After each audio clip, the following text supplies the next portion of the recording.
What if I told you that behind the smiles and the laughs on late-night television, there was one of the most bitter rivalries in entertainment history? Two men who should have been friends became enemies. Two comedians who respected each other ended up in a battle that lasted for decades. This is the story of Jay Leno and the man he truly hated more than anyone else in the world. Before we dive into video, please subscribe to our channel.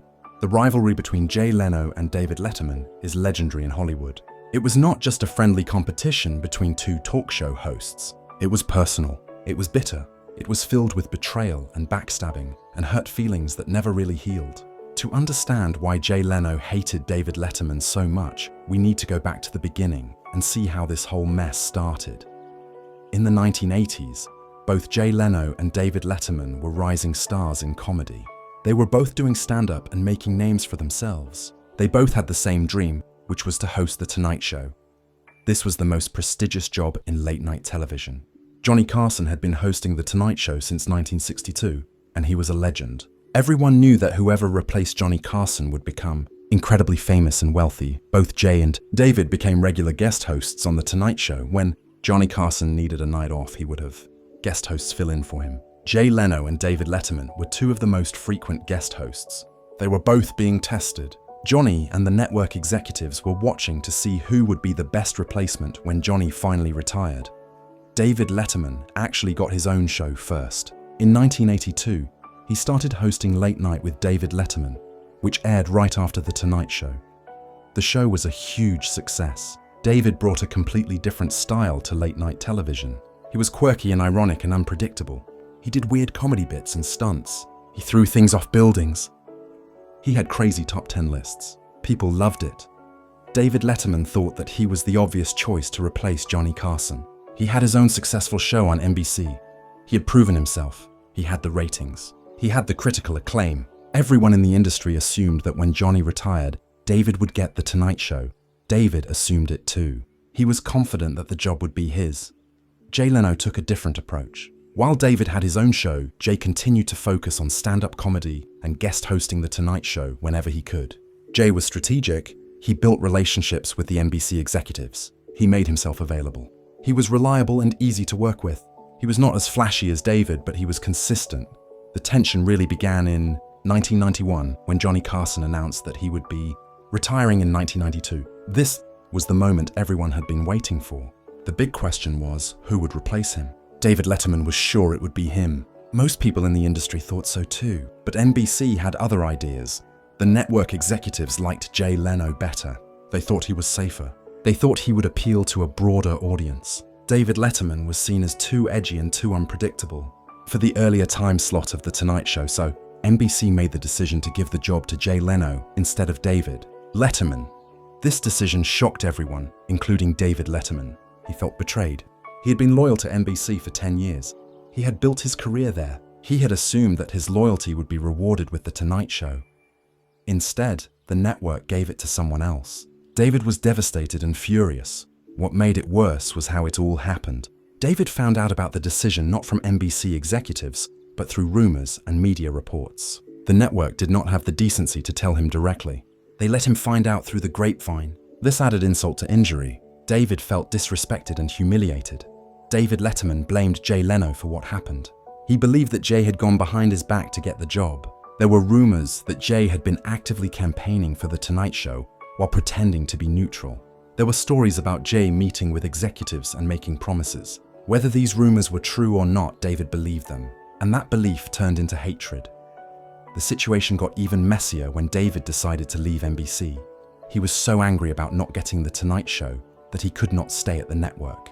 CBS offered him a deal to host a show in the same time slot as The Tonight Show. David took the deal. So starting in 1993, David Letterman and Jay Leno were going head-to-head. They were competing directly for viewers every single night. This is when the rivalry became really intense. It was not just about personal feelings anymore. It was about ratings and money and pride. Every night, Jay and David were trying to beat each other. The media covered it like a boxing match. Who won the night? Who had more viewers? Who had the better guests? It was constant competition and constant comparison. Jay Leno won the ratings battle most of the time. The Tonight Show consistently had more viewers than The Late Show with David Letterman. This frustrated David even more. Not only had he lost The Tonight Show, but now he was losing to Jay Leno every night.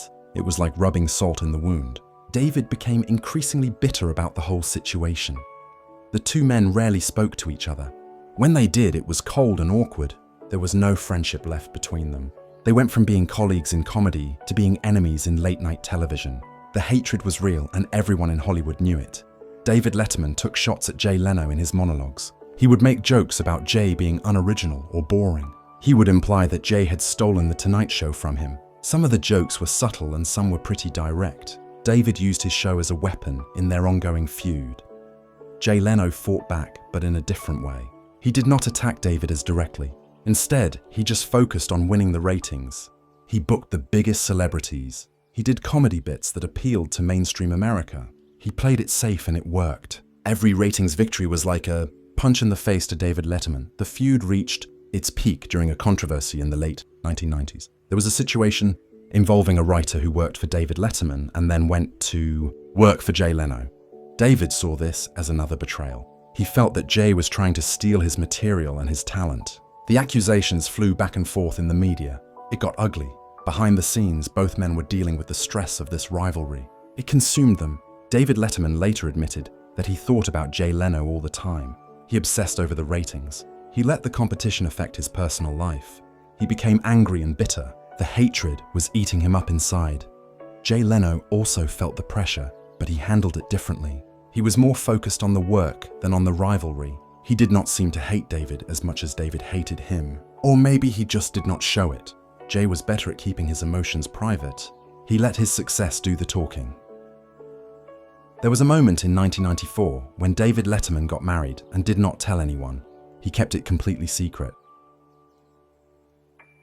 When Jay Leno found out about it later, he made a joke about it on The Tonight Show. David was furious. He thought it was inappropriate and disrespectful. This added another layer to their already toxic relationship. The rivalry continued for years and years. Every time there was a controversy in late-night television, Jay and David were somehow involved. When Conan O'Brien briefly took over The Tonight Show and then Jay came back, there were questions about what David thought.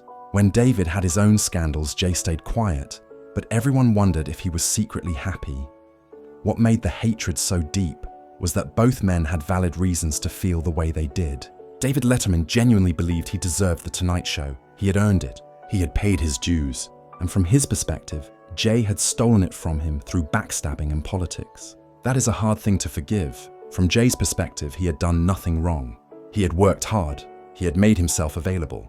NBC chose him fair and square. He did not force them to give him the job. He was just in the right place at the right time. Why should he feel guilty about that? But David never saw it that way. The really sad part of this story is that Jay and David could have been friends. They had so much in common. They were both incredibly talented comedians. They both worked insanely hard. They both loved what they did. In a different world, they could have supported each other and celebrated each other's success. Instead, they became bitter enemies. Over the years, there were occasional attempts at reconciliation. Sometimes one of them would say something nice about the other in an interview. There would be moments where it seemed like maybe they could move past it, but it never really happened. The wounds were too deep. The history was too painful. David Letterman retired from late-night television in 2015. Jay had already retired in 2014. You would think that retirement would end the rivalry, but even in retirement, the tension remained. They still did not speak. They still avoided each other at industry events. The hatred had become permanent. In interviews after retirement, David Letterman was asked about Jay Leno many times. Sometimes he would try to be diplomatic. Other times his true feelings would come out. He would talk about how the whole situation with The Tonight Show still bothered him. He would hint at his belief that Jay had been dishonest. The bitterness was still there even after all those years. Jay Leno also got asked about David in interviews. He was usually more measured in his responses. He would say that he respected David's talent.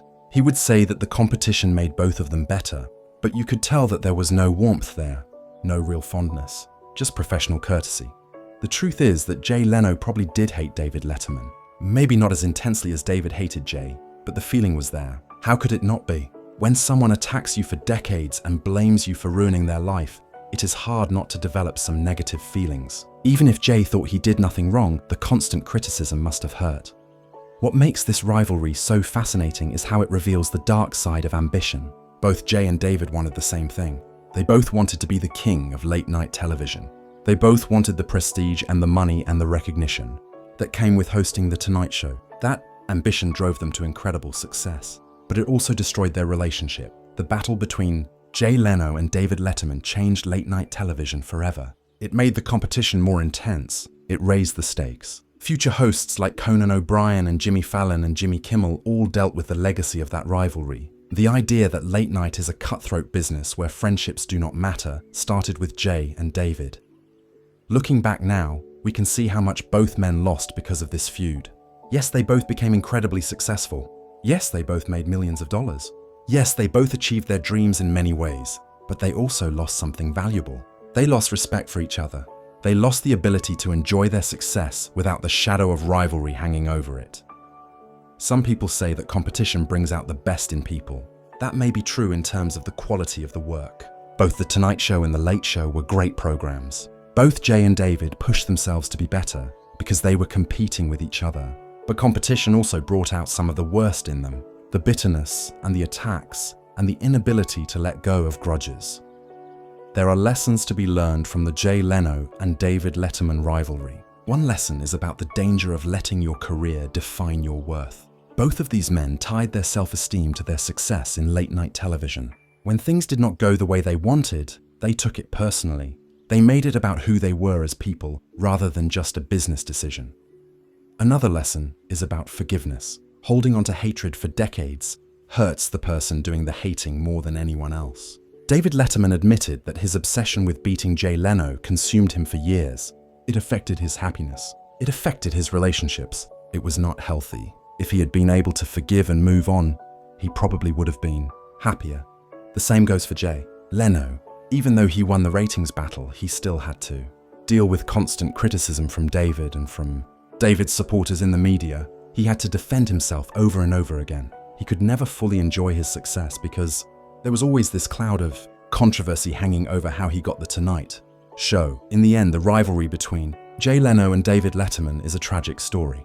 Two incredibly talented men who should have been allies became enemies. Two people who could have lifted each other up spent decades tearing each other down, all because of one job and one decision made by network executives over 30 years ago. Today, both Jay and David are retired.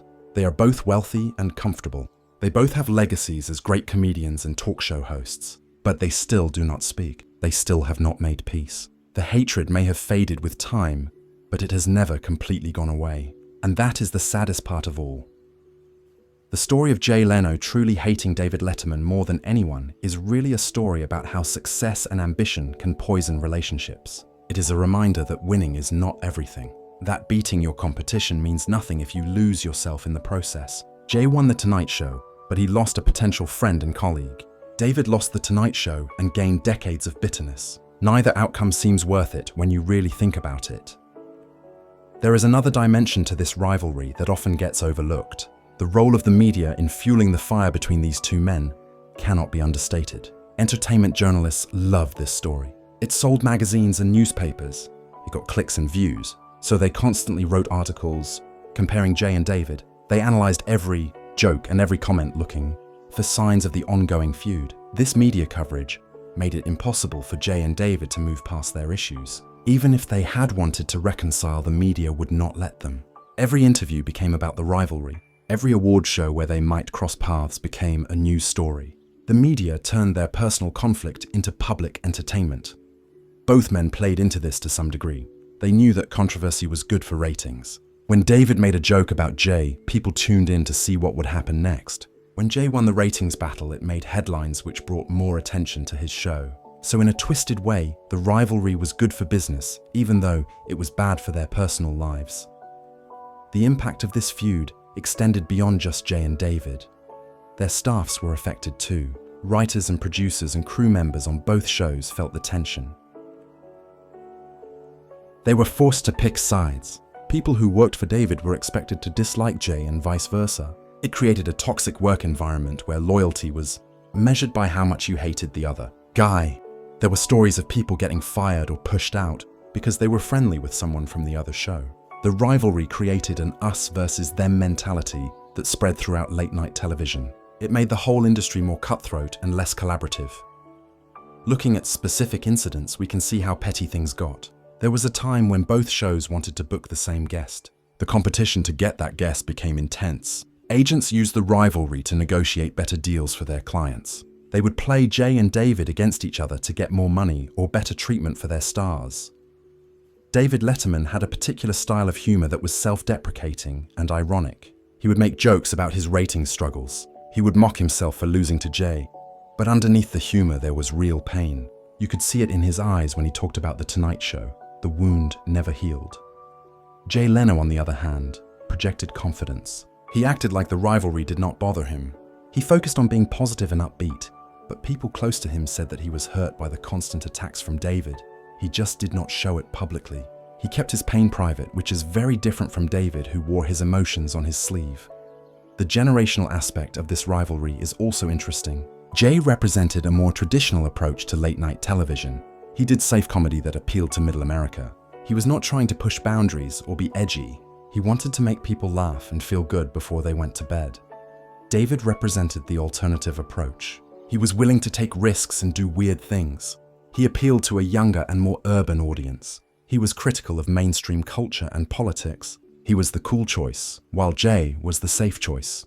This generational divide added another layer to their rivalry. It was not just about two men fighting over a job. It was about two different visions of what late-night television should be. Jay thought it should be accessible and mainstream. David thought it should be challenging and innovative. Both approaches had merit, but they were fundamentally opposed. The business side of this rivalry was also significant. The Tonight Show made a lot of money for NBC. The Late Show made a lot of money for CBS.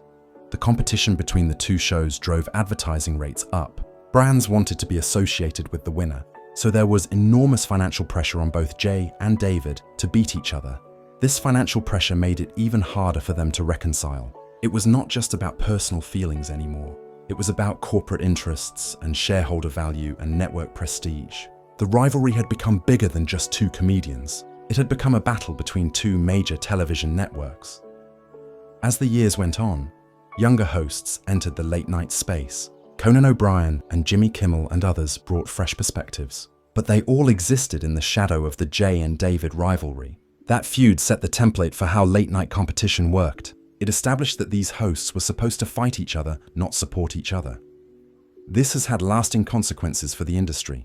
Late-night television today is still very competitive and sometimes nasty. Hosts still take shots at each other. Fans still argue about who is better. The collaborative spirit that could make late-night television better has been replaced by a culture of competition and conflict. And a lot of that traces back to Jay and David. When we think about legacy, both Jay Leno and David Letterman will be remembered as greats. They both had incredible careers. They both made millions of people laugh. They both influenced comedy and television in profound ways. But they will also be remembered for their bitter rivalry. That will always be part of their story, whether they like it or not.